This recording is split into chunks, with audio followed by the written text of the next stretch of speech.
Hello everyone.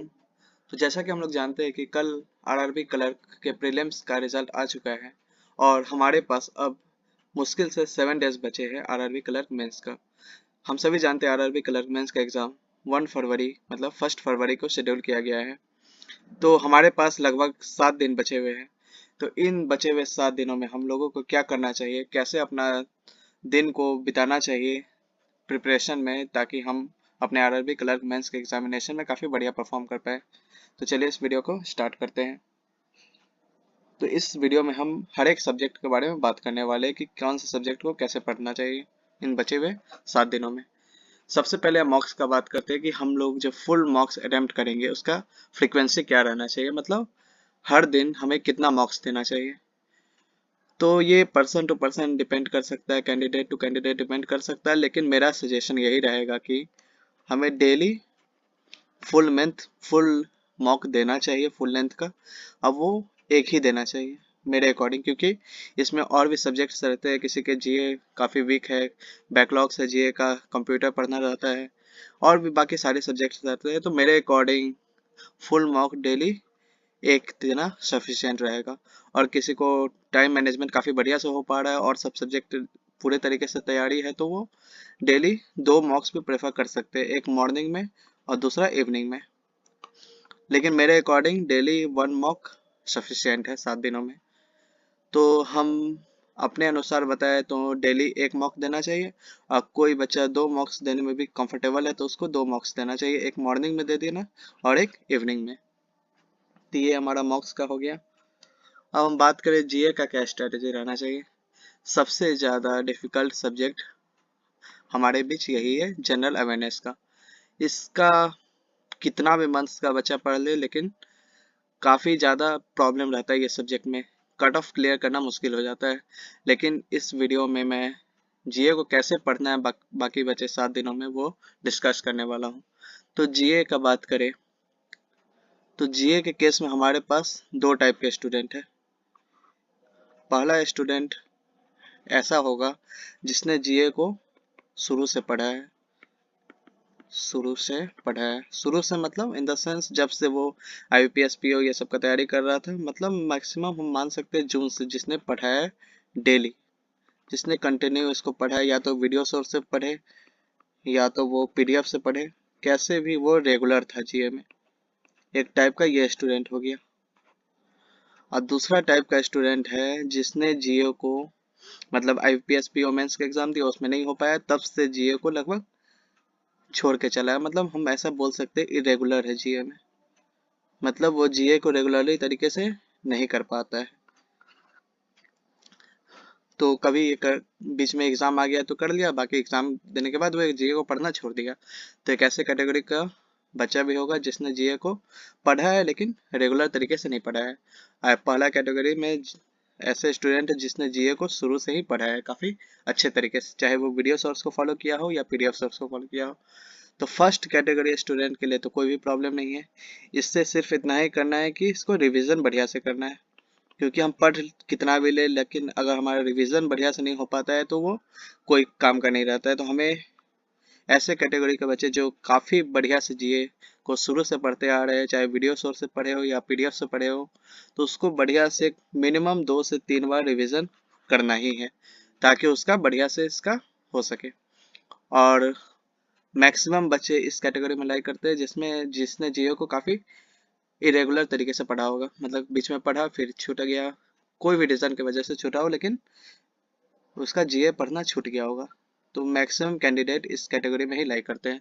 तो इन सभी के लिए मैं, आप बाकी 7 डेज में ऐसा तो कोई चमत्कार होगा नहीं कि 7 दिनों में आप पूरा जून से लेके अभी तक पूरा अच्छे तरीके से पढ़ लें। तो इस केस में देखिए, सब कुछ पढ़ना तो संभव नहीं है। मेरे अकॉर्डिंग 4 मंथ का तो मिनिमम पढ़ ही लेना चाहिए। 4 मंथ्स, जैसे कि हमारा एग्ज़ाम फरवरी में है तो आपको जनवरी का पढ़ लेना चाहिए, दिसंबर का पढ़ लेना चाहिए, नवंबर का और अक्टूबर का।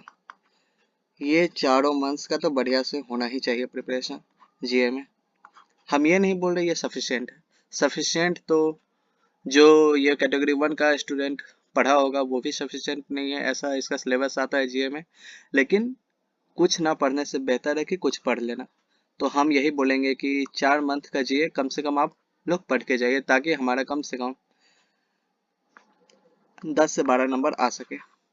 तो ये 4 मंथ, जनवरी, दिसंबर, नवंबर और अक्टूबर, ये 4 मंथ का जीए कैसे भी करके पीडीएफ से याद या रट्टा मार के ही जाना है। वो हमारा जीए का हो गया वैसे स्टूडेंट्स के लिए जिसने जीए को बीच बीच में पढ़ के छोड़ चुके थे, और जिसने रेगुलरली जीए को पढ़ा है वो काफ़ी जितना भी पढ़ा है उसको अच्छे तरीके से 2 से 3 बार रिवीजन कर लेना, वो सही रहेगा। तो ये हो गया जीए का स्ट्रेटेजी। आगे बात करते हैं कि जीए का इम्पोर्टेंट टॉपिक्स क्या रहना चाहिए, मतलब करंट अफेयर का। तो रेगुलर बच्चे को तो सारा चीज़ अच्छे से रिवीजन करके ही जाना है, क्योंकि ऐसा इम्पोर्टेंट टॉपिक्स जैसा कोई चीज़ होता नहीं है। एग्ज़ाम में कुछ भी आ सकता है, जो हम लोग इम्पोर्टेंट नहीं भी मान के चले वो भी एग्ज़ाम में आ सकता है। तो रेगुलर स्टूडेंट्स को तो सभी चीज़ रिवीजन करना है। अब बाकी रहा कैटेगरी 2 स्टूडेंट वाला जिसने जीए को इरेगुलर तरीके से पढ़ा है, उसके लिए कुछ इंपॉर्टेंट टॉपिक्स मैं बता देता हूँ। फर्स्ट में बैंकिंग, सीए और आरबीआई, ये तो पढ़ना ही पढ़ना है। सेकेंड में नेशनल करंट अफेयर्स, ये पढ़ना है। थर्ड में इंटरनेशनल,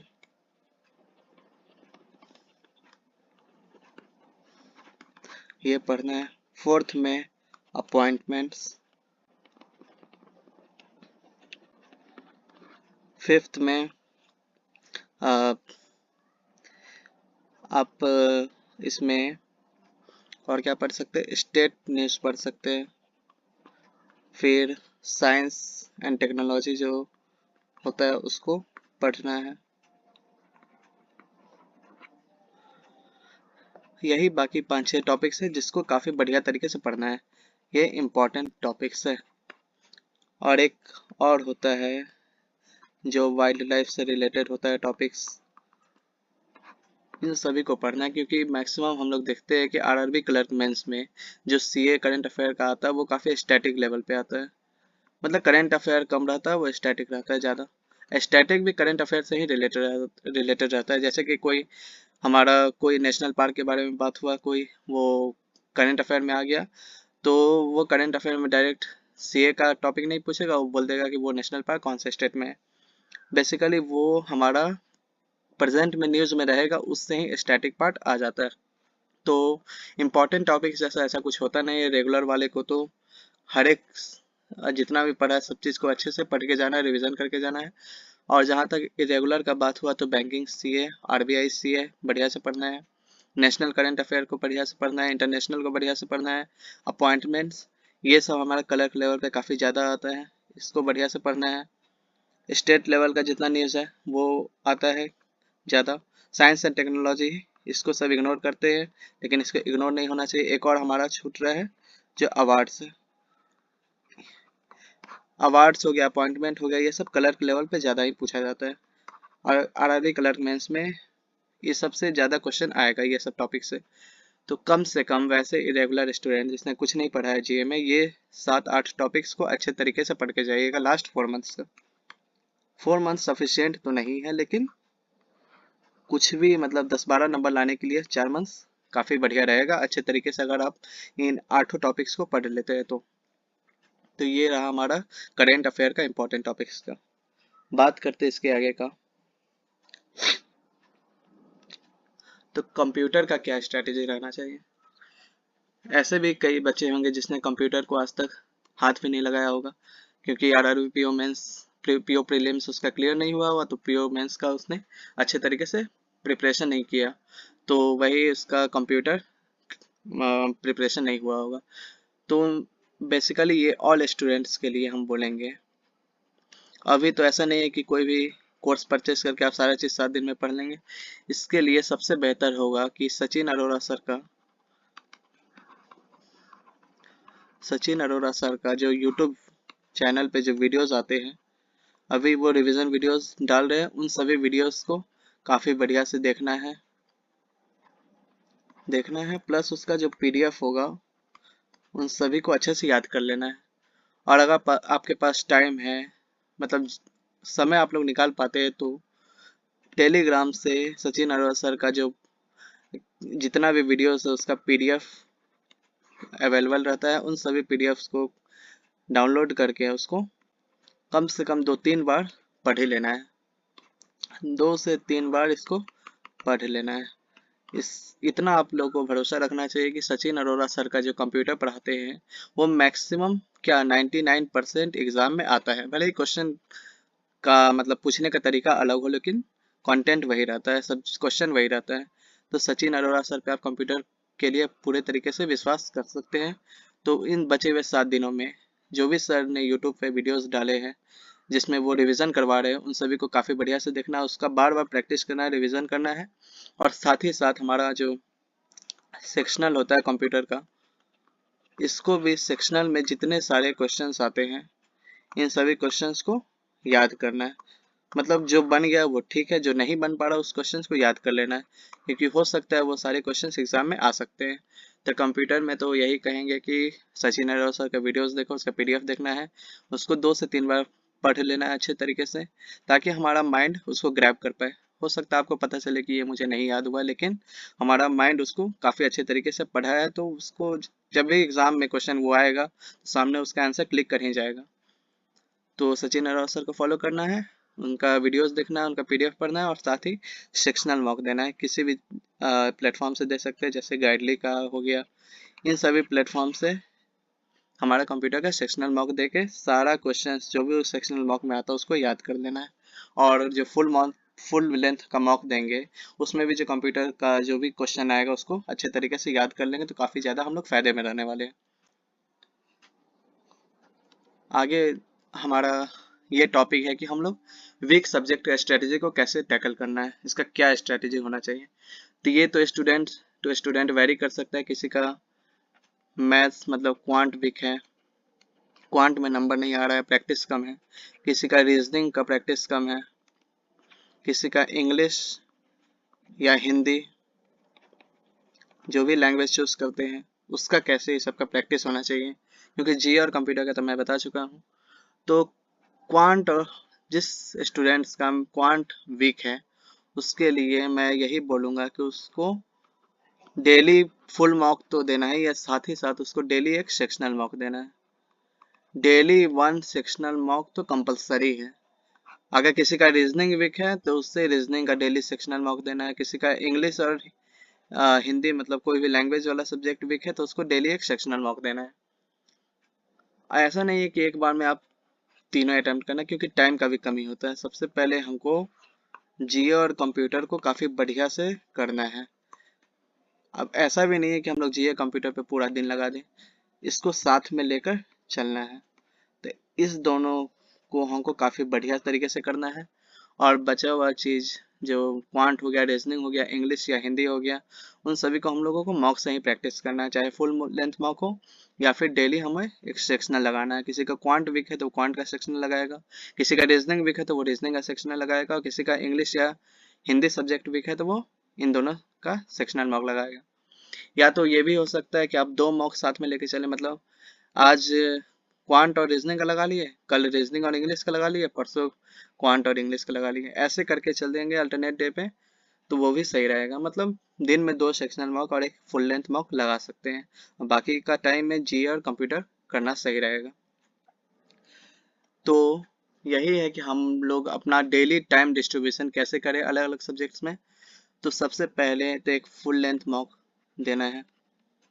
फुल लेंथ मॉक्स में मिनिमम हमारा टाइम 2 आवर्स का लग ही जाएगा। 2 आवर्स का मॉक रहता है, 2 आवर प्लस 1 आवर हम लेके चलते हैं कि इसको एनालिसिस करने में। एनालिसिस मतलब क्या हुआ, अभी जो मैंने बताया कि कंप्यूटर का जो भी क्वेश्चन आएगा उसको अच्छे तरीके से याद करना है, और जो भी क्वांट या रीजनिंग में जो क्वेश्चन सॉल्व नहीं हो पाया उसको सॉल्व करना है। तो इसमें 2 आवर लग जाएगा। फिर जीए का बात करें तो जीए में हम लोगों को कम से कम 2 आवर तो देना ही है। जो रेगुलर बच्चा वो कम टाइम में भी अच्छे तरीके से रिवीजन कर सकता है, जिसने जीए को अच्छे तरीके से नहीं पढ़ा है उसको मिनिमम 2 आवर्स तो देना ही है। कंप्यूटर का बात करें तो कंप्यूटर को 1 to 1.5 आवर देना सही रहेगा। इतना तो मिनिमम देना है ताकि अच्छे तरीके से सारे टॉपिक्स का रिवीजन हो सके, पीडीएफ के थ्रू या फिर वीडियोस के थ्रू। अब बात करें सेक्शनल मार्क्स का, तो डेली हम लोगों को 2 सेक्शनल लगाना है। अल्टरनेट डे बेसिस पे, मतलब आज क्वांट रीजनिंग, कल रीजनिंग इंग्लिश, परसों इंग्लिश और क्वांट, ऐसे करके। तो सेक्शनल हमें 2 मार्क्स लगाना है, तो इसमें हम लोग मान के चलें तो 1.5 आवर इसका हो गया। तो डेली हम बात करें तो 3 घंटा यहाँ हो गया, 2 घंटा यहाँ हो गया, 5 घंटा और 3 घंटा, 8 घंटा, मतलब 8 आवर्स का स्टडी कंपलसरी है अभी बाकी बचे 7 दिनों में। और अभी भी कोई स्टूडेंट नहीं कर पा रहा है तो हो सकता है वो अपने मर्जी से अपना एग्ज़ाम खराब करना चाहता हो। अगर मेरा मानो तो ये 8 घंटा आपको डेली 7 दिनों तक लगातार पढ़ना होगा, ताकि आपका ये आरआरबी क्लर्क मेंस का एग्ज़ाम काफ़ी बढ़िया तरीके से हो सके। तो यही है, एक डेली फुल लेंथ मॉक देना है। किसी को 2 देना प्रेफर करता है तो वो एक मॉर्निंग और एक इवनिंग में दे सकते हैं। फिर जीए को 2 घंटा डेली देना है। ये अनप्रेडिक्टेबल रहता है, लेकिन हम लोग इसको स्किप भी नहीं कर सकते, क्योंकि क्या पता जो हम लोग पढ़े वही एग्जाम में आ जाए, तो इसको स्किप तो बिल्कुल नहीं कर सकते हैं। तो जीए में हम लोग को डेली 2 घंटा देना है। कंप्यूटर का बात करें तो 1.5 आवर देना है, या 1 आवर भी दे सकते हैं। और सेक्शनल मॉक का बात करें तो 2 सेक्शनल मॉक देते रहना है हर दिन, और इस दोनों को देने में 1.5 आवर्स का समय लगेगा। तो ये वीडियो रहा जिसमें मैंने हर एक सब्जेक्ट को लेकर डिटेल में काफ़ी अच्छे तरीके से बात किया है। किसी को ये स्ट्रैटेजी बढ़िया लगता है तो वो इस स्ट्रैटेजी को बाकी बचे हुए 7 दिनों में फॉलो कर सकता है, ताकि उसका जीए का और कंप्यूटर का बाकी सभी सब्जेक्ट्स का एग्ज़ाम बढ़िया हो सके। और हो ये कम ज़रूरी नहीं है कि आप इसी स्ट्रैटेजी को फॉलो करें। अगर आपका स्ट्रैटेजी इससे भी ज़्यादा बढ़िया है तो उसको भी फॉलो कर सकते हैं, ताकि आपका एग्ज़ाम बढ़िया हो सके। तो मेरे अकॉर्डिंग मैंने सारा चीज़ इसमें बता चुका हूँ। अगर इसमें कुछ 1-2 टॉपिक स्किप हो गया हो बताना, तो वो आप मुझसे कमेंट सेक्शन में पूछ सकते हो, वो उसका मैं कमेंट में ही रिप्लाई कर दूंगा। तो मिलते हैं नेक्स्ट वीडियो में। Thank you.